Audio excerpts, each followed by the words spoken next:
My Little Superhero Word Book. Be fast like Flash. Be strong like Wonder Woman. Be smart like Batman. Be kind like Supergirl. Be friendly like Aquaman.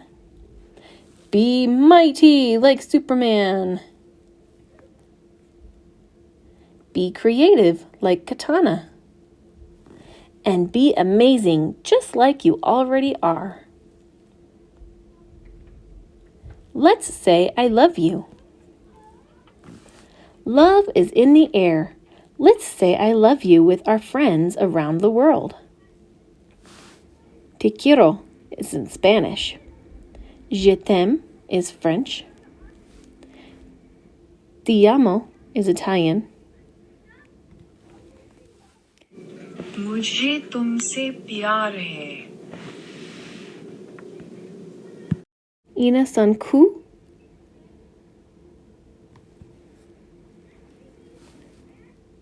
Muen remen o. Wu ai ni. Da suki. Ich liebe dich. أحبك.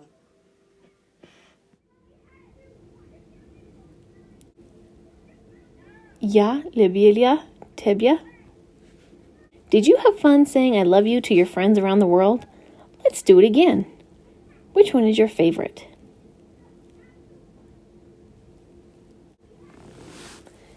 Dragons from Mars go to school. Hurry up, Molly. Hurry up, Fred. It's the first day of school, Nathaniel said. Everyone knows that you flew here from Mars. When they actually meet you, they'll treat you like stars. Molly was nervous and actually feared that the kids in the school might think they were weird. Maybe they've never seen dragons before. What if they're frightened and run for the door? They'll love you to pieces. They'll think you're just great. Now hurry up, dragons, or we'll be late. Over the treetops together they flew, Molly and Fred and Nathaniel too. When they got to the school, Molly said, "Gee, do they know we're the size of a huge SUV? Will we fit in the doors? Are they suitably wide? Will we knock down the school? Can we both squeeze inside?" The dragons could see that the doors were too small, and they just couldn't fit in the building at all. "Hold your breath, Molly. Hold your breath, Fred. We'll get you inside," Nathaniel said.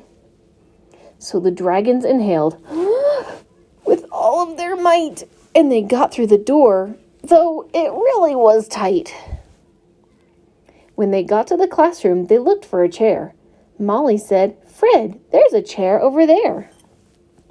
When Fred tried to sit, the chair fell apart.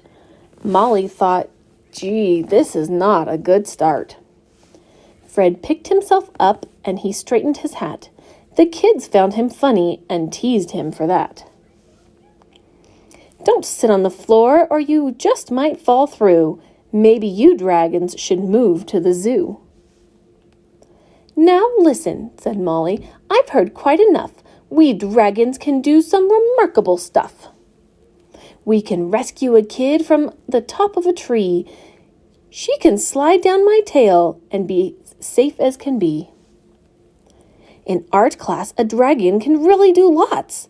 Let's see. Yes, of course, we can fire the pots. A quick trip to Mars? Does it sound like a blast? We can fly you through space and we'll get you there fast. Do you want to shoot baskets like one of the pros? Just take your best shot from the top of Fred's nose. If a school bus gets stuck and it needs to be towed, we can give it a push and it's back on the road. And the planet of Mars is a place we know well. Why not invite us to your show and tell?" "We're sorry we laughed," said the kids in the school. "We just didn't know that you guys were so cool. And we'd like to do something to show that we care. Would you like us to find you a dragon-sized chair? Molly and Fred thought it over a bit. Can you widen the doorways so that we can fit? And then after that, once you've widened the doors, you can join us in eating some dragon-fired s'mores. Molly and Fred were respected, admired. Will you come back tomorrow? The children inquired. The dragons did not even have to think twice. Of course we'll be back. That would be very nice. Flying back home at the end of the day, the dragons were happily winging their way. Nathaniel was also enjoying the ride, pleased with his dragons and beaming with pride. Life on Mars. I'm on Mars. I have traveled a long way from Earth. I am here to find life. Everybody thinks I'm crazy. Nobody believes there is life on Mars, but I do, and I just know that I'm going to find it.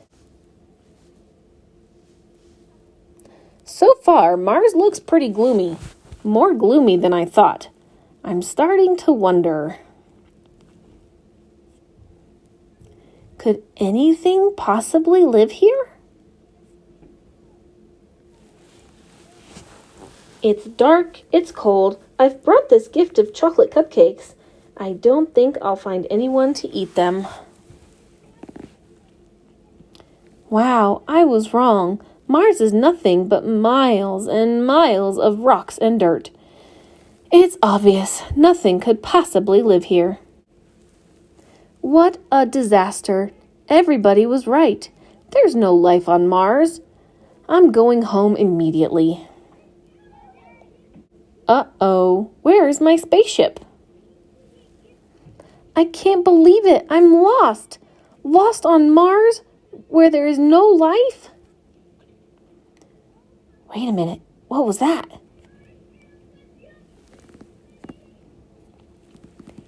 No way! It's life! It's on Mars and it's alive! What an amazing discovery! I can't wait to get back to Earth and show everybody what I found. And look, my box of cupcakes. How did it get there? Now I've got to find my spaceship. I bet I'll get a good view from the top of that mountain. Aha! There it is! What an adventure! I always believed there was life on Mars, and I was right. 3, 2, 1.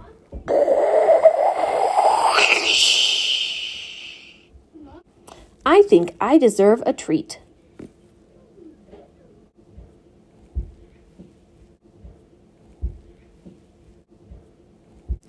Charlotte the scientist is squished. The scientific method: question, hypothesis, experiment, observation, conclusion. Charlotte was a serious scientist. Protective glasses, a lab coat, and a magnifying glass were her essential scientific equipment, plus a clipboard for important notes. Charlotte solved problems by conducting experiments that followed the scientific method. And Charlotte had a problem. She was squished. She was squished at the table. She was squished in the tub. And sometimes she was even squished on the toilet. Hey!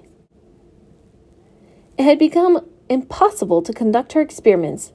Her test tubes were taken, her beakers got broken, and her specimens were spoiled. Charlotte needed some space.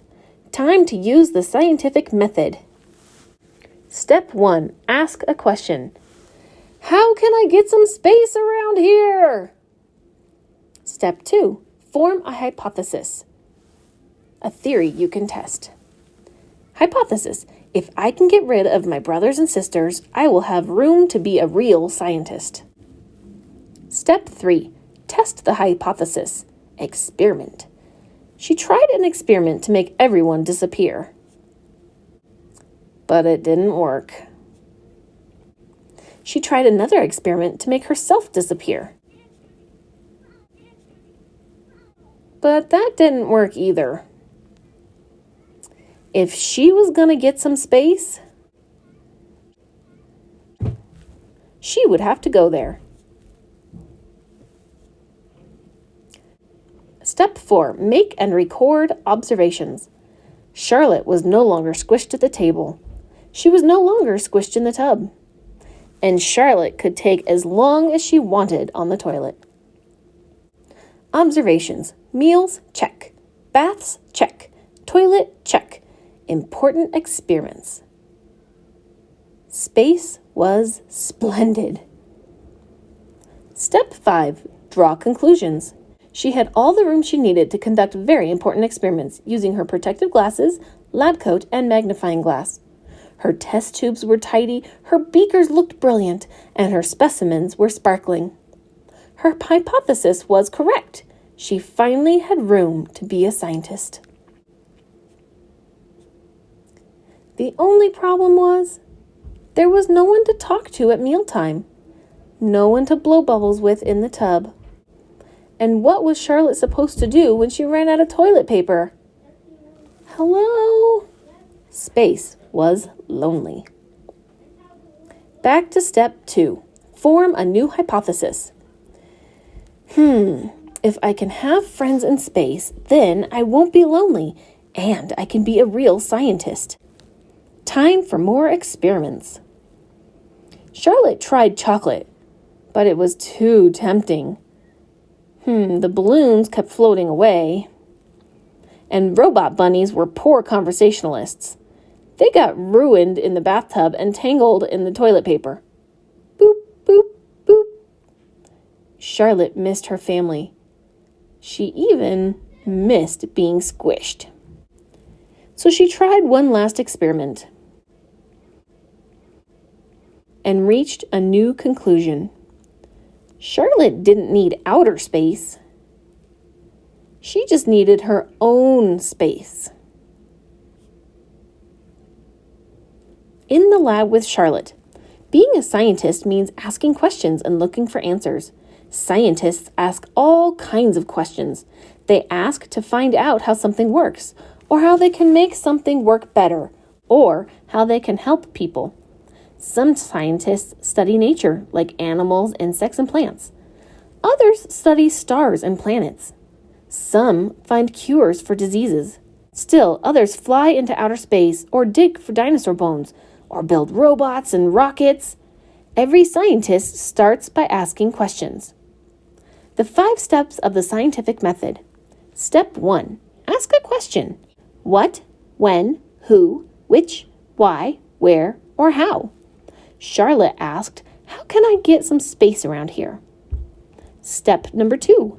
Form a hypothesis. A hypothesis is a best guess answer to the question. Usually it includes the words if and then. Charlotte's first hypothesis was, if I can get rid of my brothers and sisters, then I will have room to be a scientist. Do you remember what Charlotte's second hypothesis was? Step 3. Test the hypothesis. Experiment. An experiment is a test to help find the answer to a question. Charlotte tried an experiment to make herself disappear. What other experiments did Charlotte do?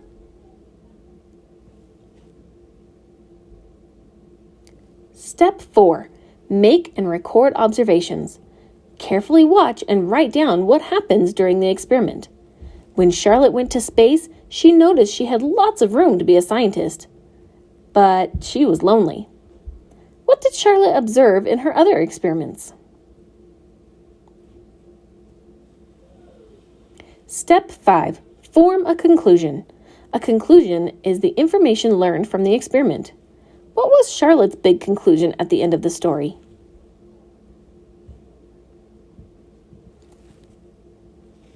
Have fun being a scientist.